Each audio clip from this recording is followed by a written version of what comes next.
Hello everyone.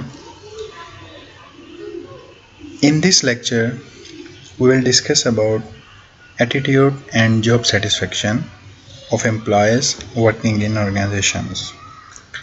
So first of all, I would like to share about what is attitude. So we can define attitude as evaluating statements either favorable or unfavorable about objects, people or events. They reflect how I feel about something. When I say I like my job, I am expressing my attitude about my work. Attitude are sometimes complex as well. If you ask people about their attitude towards religion or towards the organization they work for, and you may get a simple response. But the reasons underlying it are probably complicated. In order to fully understand about attitude, we must consider their fundamental properties or components. So, in order to understand attitude, now we will open the components that includes in attitude. Typically, researchers have assumed that attitude have three components, like cognition, or we can say that cognitive component, affective component and behavioral component. So let's look at each one by one. I will give you an example. For example, if you say that my pay is low, so this is a cognitive component because it is my opinion, my belief about the particular job. A description of our belief in a way the things are. It sets the stage for the more critical part of an attitude, that is a affective component. Like I can say that I am angry over feeling segment of an attitude. It reflected in statement.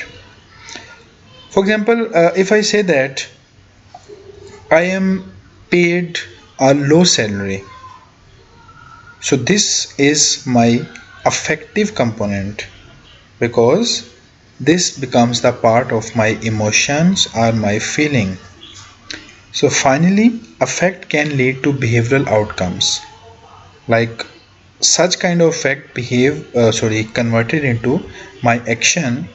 Like a behavioral component of an attitude describe an intention to behave in a certain way towards something or some object to continue. So I can say that I am going back to look for another job that pays me better. So starting from the first component, the cognitive component, you can say that your pay is low. Second one is that I am paid low, so I am angry over it. This is your feeling, your emotions. And finally, you have to decide that the current job is paying you a low salary, so it's the time to move ahead and find another job. It is known as a behavioral component, right?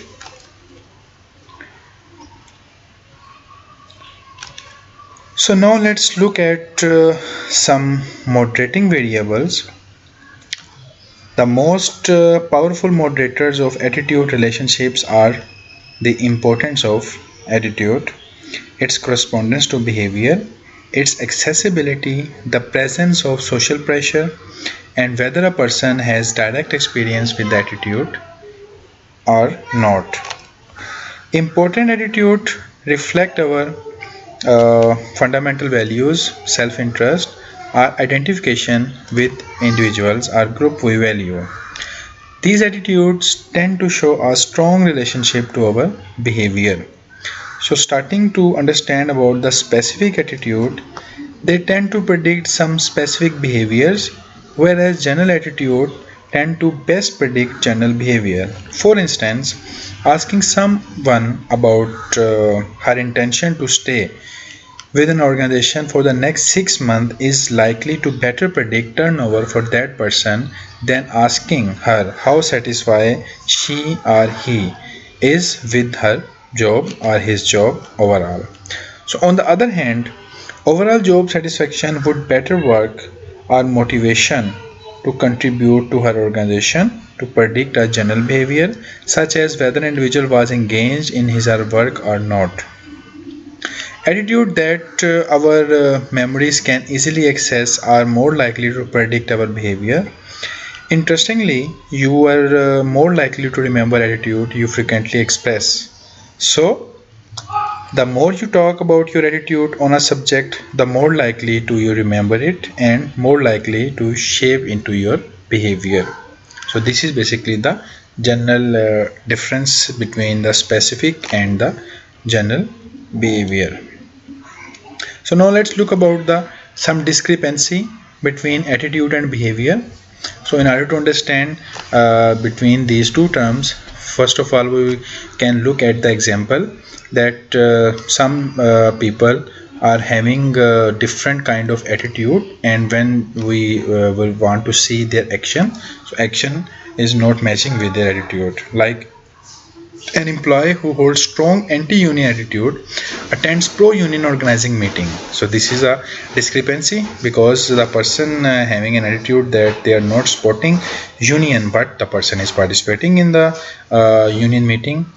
Or secondly, tobacco executive who are not smokers themselves and who tend to believe the research linking smoking and cancer don't actively discourage others from smoking because they want to sell out their you can say that cigarettes to the smokers. So how can they say that this lead to cancer, but their attitude and behavior is different? So we can find out the discrepancy. Second one is the attitude behavior relationship. So when there is a discrepancy between not discrepancy, when we're talking about the relationship between attitude and behavior, so now we'll look about the some asking college student with no significant work experience how they would respond to working for an authoritarian supervisor is far less likely to predict actual behavior than asking the same question of employee who have actually worked for such an individual. So simply we can say that if you ask a question from the experienced person, so that will provide you more accurate result as far as the person who is not having any type of particular experience. So let's jump on some types of attitudes so we can easily understand like what type of attitudes and what are basically known as such kind of attitudes. So let's start with the first one, that is job satisfaction. Very easy.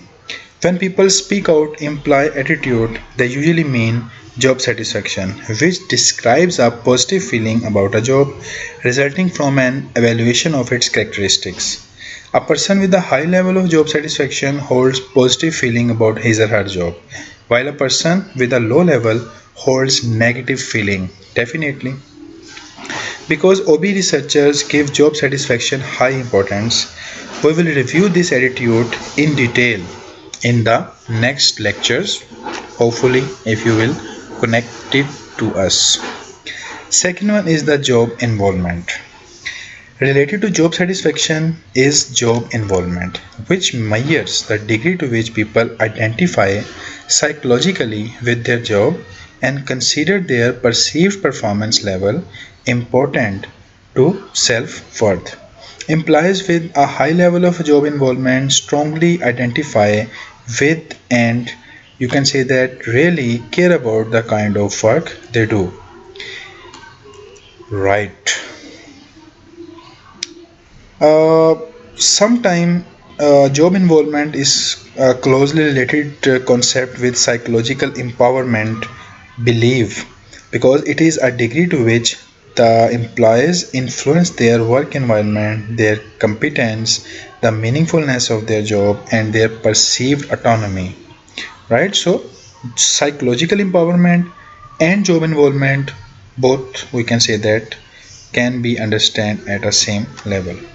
Okay, next we have organizational commitment. All right. An employee identifies with a particular organization and its goals and wishes to remain a member. It is known as a organizational commitment. Most research has focused on emotional attachment to an organization and belief in its values are the gold standard for employee commitment. So employee commitment, organizational commitment is very much important in order to growth or success, provide success to the organization. A positive relationship appears to exist between organizational commitment and job productivity because definitely there is a direct relationship. I can share with you some review of 27 students. They suggested the relationship between commitment and performance is strongest for new employees and considerably weaker for more experienced employees. Interestingly, research indicated that employees who feel their employees fail to keep promises to them feel less committed, and these reductions in commitment in turn lead to lower level of creative performance. Wow, it's an interesting outcome. And as with this job involvement, the research evidence demonstrate negative relationship exists between organizational commitment and both absenteeism and turnover. Right. So definitely there is a relationship exists between absenteeism and turnover. So research confirms this theoretically that it does appear that even if the employees are not currently happy with their work, they are willing to make their sacrifices for the organization if they are committed enough.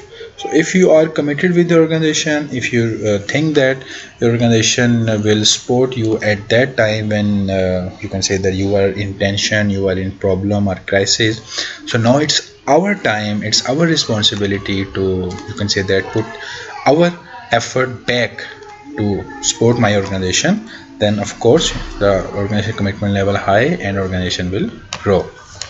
All right, then we have perceived organizational support. So this concept is referred as the degree to which employees believe the organization value their contribution and care about their well-being. For example, an employee believes that his organization would accommodate him if he had a child care problem or would forgive an honest mistake on his part, because the employee is expecting something from the organization, because the employee is contributing, providing their effort for the betterment of the organization. Research shows that people perceive the organization as supportive when rewards are deemed fair, when employees have a voice in decisions, and when they see their supervisors as supportive. Employees with strong perceived organizational perception have been found more likely to have higher level of organizational citizenship behavior, lower level of, you can say that, laziness, and better customer services. Because employees thinking, but employees perceiving that organization is supporting, then in return we will also put our maximum. So though little cross-cultural research has been done, one study found, you can say that, it predicted only the job performance and citizenship behavior of, you can say that, untraditional or lower power distance. So in short, we can say that more likely to think of a work as an exchange rather than a normal obligation when you are perceiving something and you are getting something. Okay, the employee engagement, the next type of attitude. This is a concept in which individuals' involvement with satisfaction with enthusiasm for the work he or she does. We might ask employees whether they have access to resources and the opportunities to learn new skills, whether they feel their work is important and meaningful, and whether their interactions with co-workers and supervisors are rewarding. Highly engaged employees have a passion for their work and feel a deep connection to their company. So a study of nearly 8,000 business units in companies, 36 companies, found that those who employees have a high average level of engagement had higher level of customer satisfaction, were more productive, brought in higher profits, and had lower level of turnover and accidents though at their comparatively at their other companies. So employee engagement is also a very interesting point. Okay, now the very much interesting and you can say that important topic in order to understand the impact of these attitudes. Like, satisfaction is an attitude, so what is their relationship with the productivity, on absenteeism, on turnover, organizational citizenship behavior, and satisfied employees increase or decrease customer satisfaction, dissatisfied customers increase employee job satisfaction. So now first one is satisfaction and productivity. Satisfied workers are not necessarily more productive, because sometimes they become lazy, sometimes they feel that the organization is providing the maximum part. So why there is a need or requirement to fully respond towards the organization. Worker productivity is higher in organization with more satisfied workers. This is somehow true. Satisfaction is there and the productivity is there, but it is not mandatory part. Second one is satisfaction and absenteeism. Satisfied employees have fewer avoidable absences. Agree? What about you, listeners? I think so. It's this statement sounds true, because if you are satisfied, then it will be reduction in your absenteeism, because absenteeism is the physically or mentally absent for reporting towards work. Third point is about the satisfaction and turnover. Satisfied employees are less likely to quit. They are more, you can say that, want to spend their time, and because all the requirements are providing to them, so there is no need to resign over it. If an employee is presented with an unsolicited job offer, job dissatisfaction is less predictive for turnover, because the employee more likely leaving in response to pull, so then push. So similarly, job dissatisfaction is more likely to translate into turnover when employment opportunities are plentiful, because employees perceive it easy to move. Finally, when employees have high human capital, high education, high ability, job dissatisfaction is more likely to translate into turnover, because they have or perceived many available alternatives. Okay, satisfaction and turnover. After that, we have satisfaction and organizational citizenship behavior.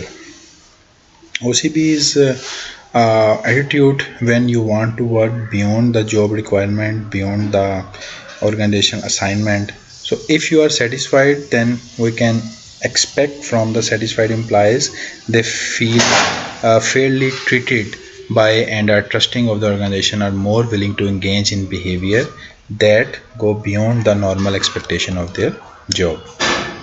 Okay, now satisfied employees increase customer satisfaction, definitely, because they are more satisfied, so they are more friendly towards the customer, upbeat and responsive. They are less likely to turn over, which helps build long-term relationship with the customers. They know their customers, their experiences, and dissatisfied customers increase employee job dissatisfaction. Okay, the final point in this lecture or in this discussion, that right now we were talking about customer satisfaction, but what about a time when the customers are not satisfied? So there are maximum 4 possibilities where customers can express their job dissatisfaction.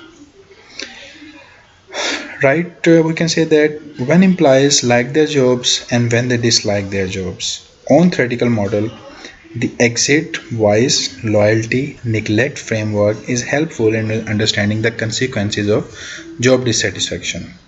So the responses are as discussed here. First one is exit.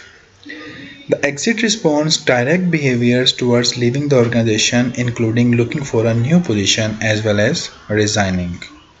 So there is no other possibility. If you are dissatisfied, quit the job and find another opportunity. Wise.